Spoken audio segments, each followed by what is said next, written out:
And what do you make of stateside? Some of the talk was Eddie and Joshua are salty. They're upset that Wilder and Fury have stolen the momentum of the division. What do you say to that? Well, I'm very pleased for the division. I mean, there's only one king in the division, and that's Anthony Joshua. You know, he holds 4 world title belts. He's only had 22 fights. These guys have been around for a long, long time. Deontay Wilder's had 41 fights, and he's dining out on fighting Luis Ortiz. Like, that's his career best victory. A guy who's what, 42 or something like that, and he got schooled by Fury, but he got gifted a draw. So, you know, but we want to fight because Joshua wants to be the undisputed champion. So this isn't something.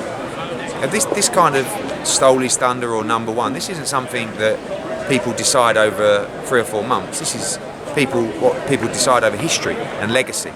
And Joshua's going to be around for 6, 7, 8 years, beating people and being in mega fights. These guys have just come into the fold. Here we are, yeah. And it's a little bit of a circus show, but it is entertaining, and it's good for boxing because people are talking about it. Now, when Joshua was on ESPN and he offers up that April 13th date on a platter, what do you think, though, when people in the business and boxing fans say, yeah, but Eddie and AJ, you guys know when a guy fights a big fight in December, there's no way you could turn around and make it in April. It's fine. It's 17 weeks. So what, he's already had 2 weeks off. He could have another 6 weeks off on holiday. He can fight in April, easy. That wouldn't be a problem for Deontay Wilder. It wasn't exactly the toughest of fights. Blimey, no one got punched apart from Fury in the last round. So it was a nothing fight. It was dramatic, but it wasn't a brutal fight. So, but when you talk about brutal fights, I think Fury said that he was unconscious when he went down, and he woke up after 4 seconds. From God, he said. Yeah, from God. Okay. If Joshua fights Wilder, someone will be unconscious for 4 minutes, not 4 seconds, because it will be the most brutal fight you have ever seen.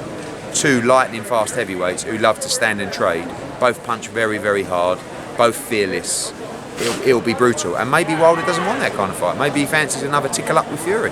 What do you think then if these two kill each other again in a rematch, Wilder and Fury? But they didn't kill each other in the first time. I mean, But what people would say maybe, well, now AJ's gonna pick over he's gonna pick the bones after these, you know. So what can AJ do other than say, I'm here, I will fight you, let's negotiate? You know, the first thing was, yeah, you turned down $50 million. The truth is, they offered us $50 million.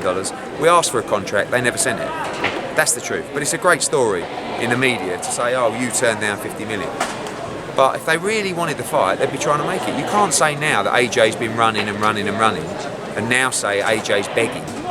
Like, which one is he doing? Running or begging? They're 2 very different things. So, you know, we've made our point clear, and that's what AJ wanted to do yesterday. And we'll see if they want to.